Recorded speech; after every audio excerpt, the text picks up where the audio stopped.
Assalamualaikum warahmatullahi wabarakatuh. Saudara saya sekalian, kita akan terus menceritakan tentang kuarantin kalau kat rumah, apa nak buat dan macam mana kita nak bagi 7 cara yang boleh kita praktiskan. Semoga kita boleh mengharungi perjuangan kita kalau kita melalui proses, katakanlah kalau COVID positif ni. Awal-awal lagi kita nak betul-betulkan cerita supaya buku panduan pengasingan diri di rumah tu yang dibuat oleh Kementerian Kesihatan tu semua harus baca.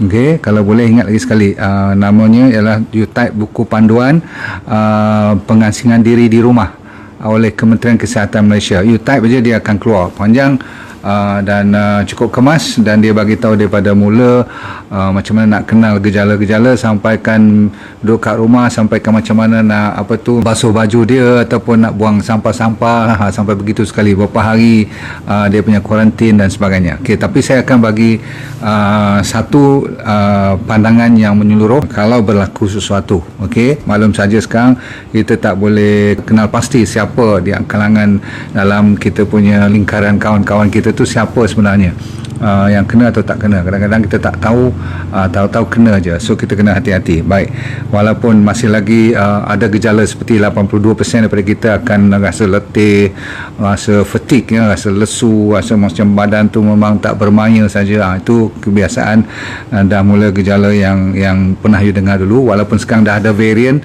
tapi varian-varian tu pun masih lagi tak sebanyak yang awal-awal. Okey, yang coronavirus yang awal dahulu. Faham tu? 72% masih lagi ada yang pening kepala, 40% masih lagi demam, ada yang kan you pernah dengar hilang deria bau, deria rasa. Yang ni memang gejala yang dah obvious, yang dah ketara sangat. Sakit bertekak ataupun batuk, sebab kementerian dah kata kalau stage 1, stage 2 you kena tunggu dulu kat rumah, buat report dan sebagainya.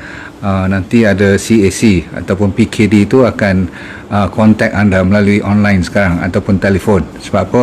Tempat dah penuh sangat. Baik, nombor satu terutama sekali bagi mereka yang dah berumur. Tapi sekarang ni tak kira lah, orang yang muda-muda pun kena berhati-hati sebab banyak kes-kes yang tak payah tunggu atas pada umur 50. Faham tu? Dulu ialah kan, sebab dikatakan kalau atas pada umur yang dah agak pencen tu, selalunya you punya immune system secara tak langsung akan berkurangan.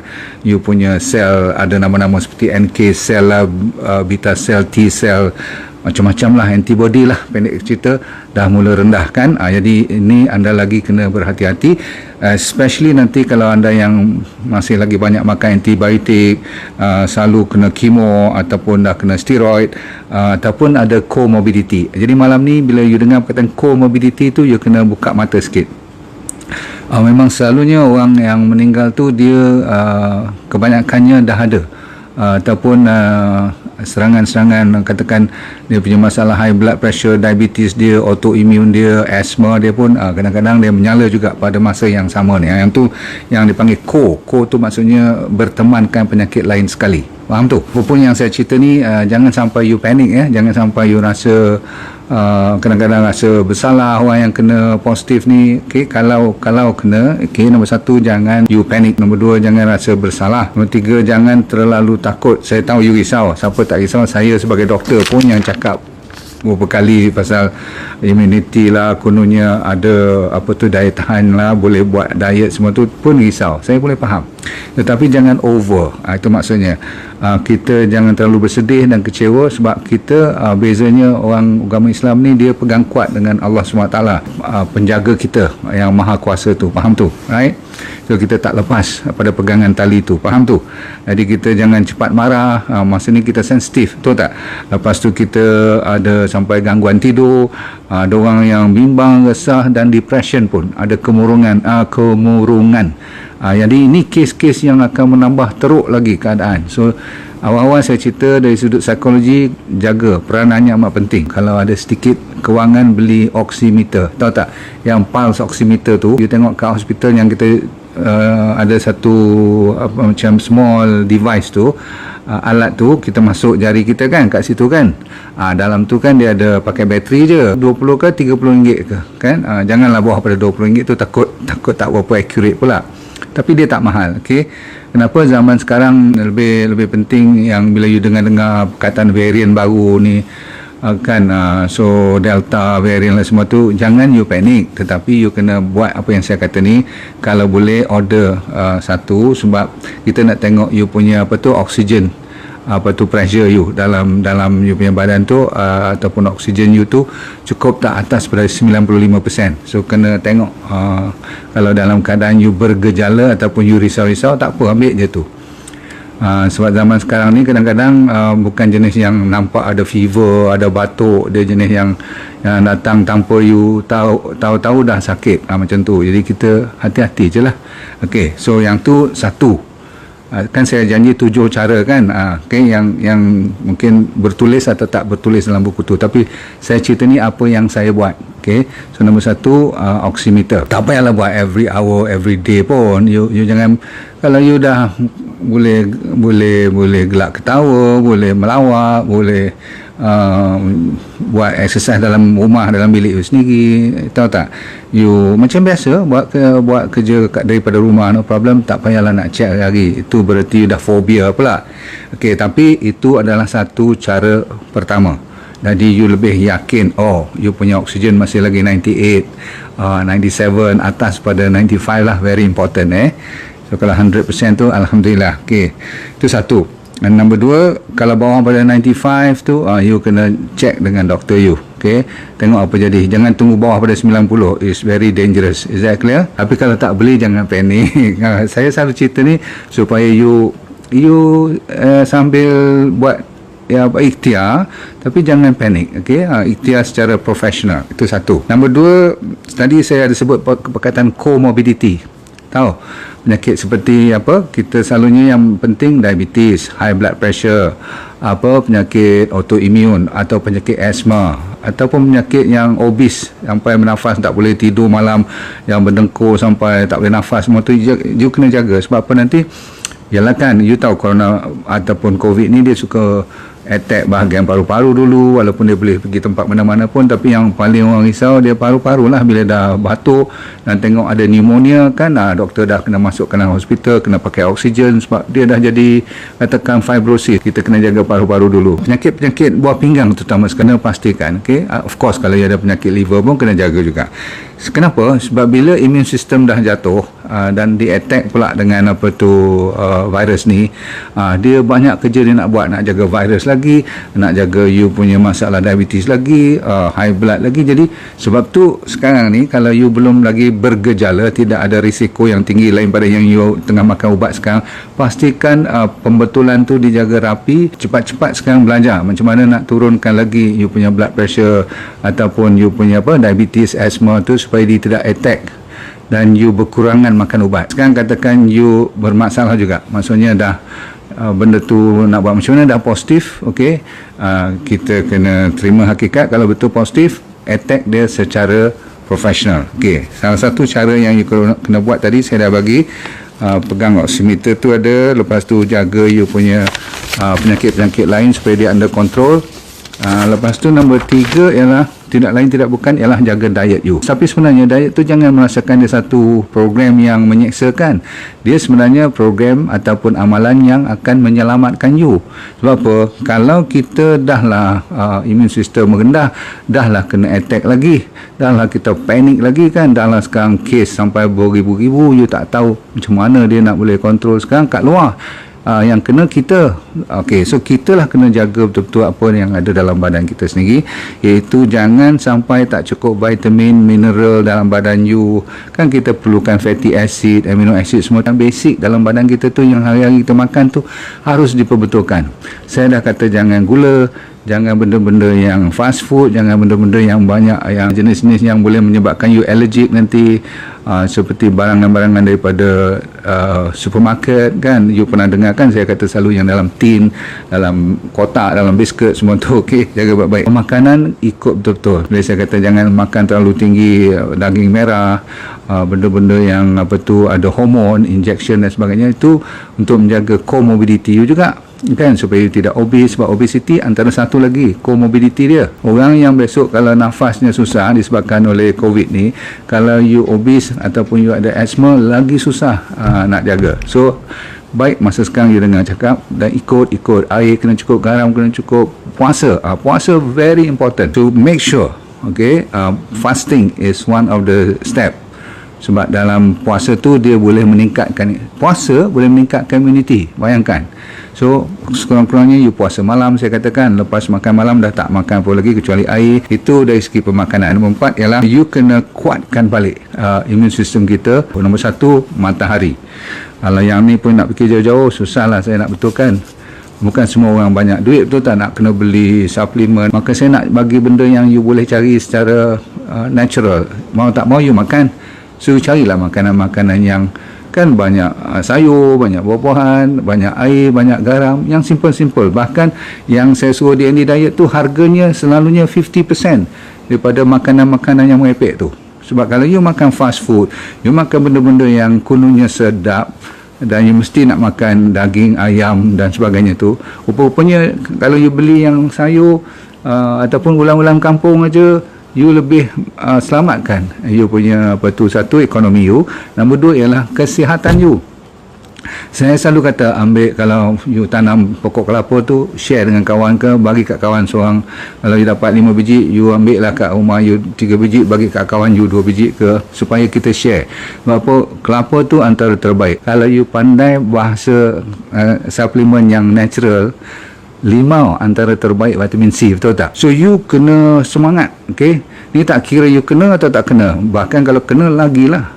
Apa jadi kalau you tak lalu makan disebabkan tak ada deria bau dan deria rasa? Okey, kalau macam tu you kena modify apa yang you boleh makan, apa you boleh rasa, tapi dalam kawasan diet yang sama juga. Faham tak?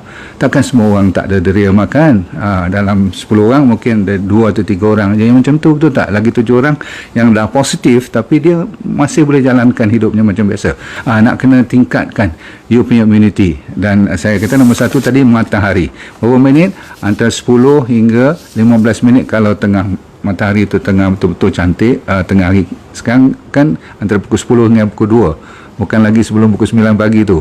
Dulu punya arahan ataupun recommendation saya tak tepat, sebab UVB, ultraviolet B, untuk meningkatkan vitamin D you secara natural.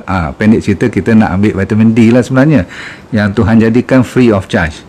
Tapi disebabkan manusia dah tak berkebun, dah tak pergi ke ladang, tak pergi ke sawah, maka kita kena ambil suplemen yang saya kata vitamin D3 K2 kan, yang 10,000 unit dengan 200 mikrogram K2 semua tu, itu memang terpaksa sebab kita dah tak terdedah kepada matahari. Tapi kalau you dah duduk kat rumah, dah kena kuarantin, apa yang nak buat lagi, betul tak? Pergi kenakan body you tu setengah jam pun tak apa, jangan sampai terbakar lah kulit you. Orang yang lebih cerah dia mungkin 15-20 minit cukup. Orang yang gelap dia kena lebih daripada 20-25 minit. Faham tak? Cukup, jangan sampai terbakar kulit. Why? Setengah jam paling lama tu dah cukup untuk sehari punya keperluan vitamin D3 you. Automatic dia akan jaga you punya kalsium dalam badan you, dan juga macam mana nak menggunakan pakai D3 yang betul-betul cantik. Sebab itu antara yang well recommended. Kalau siapa yang tahu, orang duduk tropika ni seharusnya tak banyak kena COVID sepatutnya kalau betul-betul buat. Okay? Tapi inilah keadaan yang ada sekarang. Ini semua makanan-makanan yang masa you dalam kuarantin ataupun you tengah sihat pun ikut. Limau, tomato. Nombor 3, jambu batu. Lepas tu kacang hijau, bayam, pucuk belinjau. Pernah dengar pucuk belinjau? Jaga baik-baik buah belinjau tu. Kalau siapa ada gout jangan makan. Okey, itu menyala gila. Tapi untuk kes-kes untuk kita nak lawan virus ni ataupun antibody kita yang rendah tu nak tingkatkan balik, bagus pucuk belinjau. Lepas tu pucuk pisang pun boleh. Lepas tu avocado, pisang sendiri pun bagus, brokoli, semua jenis-jenis yang saya selalu kata cruciferous vegetable memang bagus. Kopi all cow, no sugar. Lepas tu spices, rempah-rempah. Okey, so rempah ratus. Kalau orang Indonesia kata rempah rimpang. Okey. Baik, greens, all green, serai, halia, kunyit. Tak kira lah kunyit, kan sekarang ni dah ada kunyit hitam, kunyit putih, kunyit kuning semua tak apa, asalkan you bubur lada hitam sikit, kawan dia, dan limau nipis. So yang penting saya kata tadi vitamin C pula kan, yang natural boleh cari sendiri, vitamin D boleh cari sendiri. Lepas tu kalau nak beli kat farmasi ada satu nama NAC, NAC ada jual ni kat farmasi banyak. Saya tak ada. Okay, so 600 mg 2 kali sehari. Saya ulang, NAC terkenal untuk siapa yang kena kuarantin ni, you amalkan 600 mg 2 kali sehari. Zinc saya minta you ambil lebih kurang 40 mg per day. Semua ni you minta kat farmasi you sendiri. Okay, no problem. Sebabkan bakteria kita memainkan peranan 70% untuk menjaga imuniti kita. Saya ulang, 70% daripada imuniti kita supaya kita boleh bertahan kuat, dia disupport oleh bakteria. 70%. Jadi kalau you boleh jaga ni saja, 70% daripada imuniti you dah selamat, iaitu jaga bakteria. Kalau jaga bakteria itu maksudnya makan bahan-bahan yang berserat. Boleh tak? Nanas lah, kalau nak makan ubi-ubi, faham tak? Benda-benda yang berserat ni kan, macam-macam ada kan, kebanyakan pada buah-buahan semua tu banyak berserat. Sayur semua berserat, tu tak? So sebab tu saya suruh ulam sayur, buatlah jadi macam kambing sekejap pun tak apa. Lama kelamaan besok lepas pada 10 hari punya kuarantin ataupun 14 hari tu, you pegang terus amalan tu, cukup cantik. Okay, so kalau tidak, you kena cari prebiotik dengan probiotik lah kan, pasaran pun ada, ataupun you makan daripada, saya lebih suka you ambil daripada diet you sendiri. Mushroom bagus untuk vitamin B12 tu. Okay, so semua jenis vitamin memang memainkan peranan sekarang, tapi yang paling terkenal untuk musim COVID ni ialah vitamin D, vitamin C, zinc, NAC tadi, NAC tu, garlic, bawang putih, terkenal sangat. Okey, lain pada tu ada kajian terbaru, orang mandi dia panggil hidroterapi. Dia kalau kata hidroterapi tu, selang-seli masa dia mandi, kan kita mandi masa kuarantin pun mandi, jadi pada mandi kosong, baik mandi bagi kita ada sedikit advantage untuk meningkatkan imuniti. Sebab tu topik kita ialah bulletproof. Bulletproof ni maksudnya apa jadi pun kita ada perisai dia, kena pun tak kita berani, tak kena pun kita berani. Maksudnya kita ada keyakinan. Itu dipanggil bulletproof. Bukan sampai tak kena attack langsung, faham tak? So dia panggil contrast shower yang dipanaskan 5 minit, lepas tu 1 minit sejuk. Kan kadang-kadang kita ada water heater kan, so masa yang agak panas sikit tu, biar janganlah sampai melecur kulit, bagi panas badan you, tapi lama sikit, 5 minit, seminit. You buat yang tutup. Kita nak cari air sejuk tak adalah kan, tapi sejuk dalam bilik mandi tu pun cukup. You akan rasa perbezaan, sebab daripada panas sampaikan you tutup langsung, bila datang air pipe biasa tu, you akan rasa sejuk dia, cukup. You akan rasa pertukaran tu bila naik tinggi temperature, dan bila dia turun 5 minit, 1 minit, 5 minit, 1 minit, 3 kali. Okey, saya ulang 3 kali, you buat cukup. You berhenti last sekali dengan air yang dingin, lebih kurang seminit, 5 minit, seminit, 5 minit, seminit, 5 minit, seminit, 3 round, cukup. Berarti you habis dengan sejuk lah. Memang sejuk betul. Yang siapa tak pernah buat, you tak akan faham maksud saya. Tapi kalau you betul-betul buat, walaupun bukan kena air ais, air biasa ni pun, bila you dah panas, dia datang yang sejuk ni pun cukup. Okey, terutama sekali belah-belah petang tu, boleh betul rasa sejuk kan. Ini adalah yang kelima dah saya bagi. Nombor 6 sekarang. You mesti make sure you tak bertembung dengan sesiapa. Sebab you dalam kuarantin 10 hari tu memang you kena jadi macam orang kata apa, duduk sendirian lah. Tapi jangan sedih, masa ni lah you boleh lebih mendekati Allah. Mungkin ni satu hikmah, saya tak tahu. Tapi yang saya tahu, masa saya sekarang PKP ni tak boleh keluar, tak boleh banyak pergi office sebagainya, maka kita lebih banyak boleh meningkatkan ilmu, sama ada untuk dunia dan juga untuk akhirat. Betul kan? Banyak boleh buat sunat, dan banyak kita boleh baca Quran. Mungkin masa lepas PKP ni kita tak berpeluang buat benda-benda macam ni. Jadi you ambil ni sebagai hikmah. Tapi yang saya maksudkan ialah, bila you duduk seorang ni pun, jangan duduk macam dalam gua. Bila boleh buka tingkap, buka tingkap. Bila boleh buka dia punya tingkap yang macam saya kat belakang ni kan, boleh buka semua kan. You buka aja. Kalau kiri kanan ada tingkap, kiri kanan you buka. Pasal apa? Kita nak tempat you duduk tu, saya ulang, nombor 6 ialah air exchange. Saya ulang, air exchange. Sebab zaman sekarang ni kan udara antara penyebab utama pembawa COVID dan sebagainya ni. Tetapi disebab you kuarantin ni bukan soal pembawa COVID lagi dah. You perlukan udara yang bersih, yang tidak ada kontaminasinya di dalam bilik you. Kan dalam bilik kita, kalaupun tak persoalkan tentang virus, dia kadang-kadang ada bakteria, ada hama, ada bahan-bahan seperti kulat, betul tak? Jadi kita nak, kalau masa matahari tengah naik tu, kalau dalam bilik you boleh kena matahari, lagi bagus. Buka, biar ada udara berjalan, berlegar atau diganti sentiasa. Kita yang tak berkemampuan nak beli air filter semua tu tak apa, tapi lain kali kalau ada duit, kita beli, zaman sekarang ni dia panggil ada HEPA filter, bagus juga. Tapi yang penting, bila duduk seorang-seorang tu kadang-kadang you main WhatsApp banyak sangat, so kalau boleh jangan tengok cerita COVID lebih daripada sekali sehari. Kod-kod lah you nak tahu perkembangan terkini. Sehari sekali je.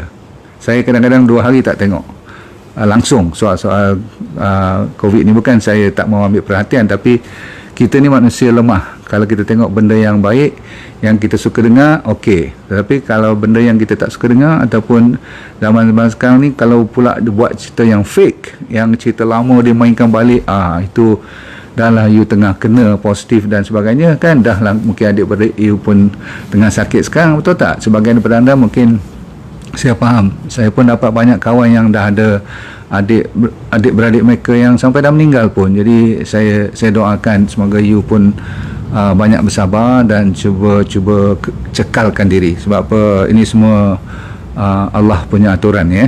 Saya percaya yang nombor 7 saya bagi ni semua boleh buat. Iaitulah, jangan lupa kepada simple benda yang seperti saya nak sebutkan, tidur. Rupanya tidur adalah salah satu daripada rawatan the most natural, dan selalu orang anggap benda ni macam simple. Ada orang yang tak boleh tidur, jaga baik-baik. Bila you tak boleh tidur, kita kena cari jalan. Terpaksalah kalau you kena minum air bunga telang ke, atau you kena ambil melatonin ke. Kalau dapat tidur, elok-elok tidur. Nombor 2, ada kaitan dengan tidur juga, stres, hilangkan ataupun jangan terlalu stres. Berkeyakinan, kita mesti percaya pada takdir ataupun qada dan qadar Tuhan dah bagi ni, kita terima elok-elok. Tetapi kita percaya kalau belum waktunya, bak kata orang Iban, agi hidup, agi gelaban. Boleh faham? Lagi hidup, lagi lawan. Jadi kita lawan secara profesional, jangan melatah. Bak kata orang, jangan melatah. So saya cadangkan anda sekalian jangan lupa ambil kalau tak jaga makanan betul-betul, you kena ambil suplemen juga, okay? Kepada anti radangan. Sebab dalam body kita, kalau kita dah bergejala walaupun peringkat stage 2, tak masuk stage 3 lagi, especially dah masuk stage 3, you juga kena jaga omega 3 ya. Minyak-minyak yang baik-baik tu. Saya kira yang kita patut doakan juga kepada frontliners, jangan lupa ya. Dan mereka yang tengah sakit sekarang, kita doakan yang terindah, terbaik, semoga anda cepat pulih. Boleh? Baik, kita sama-sama berdoa. Assalamualaikum warahmatullahi wabarakatuh. Baik.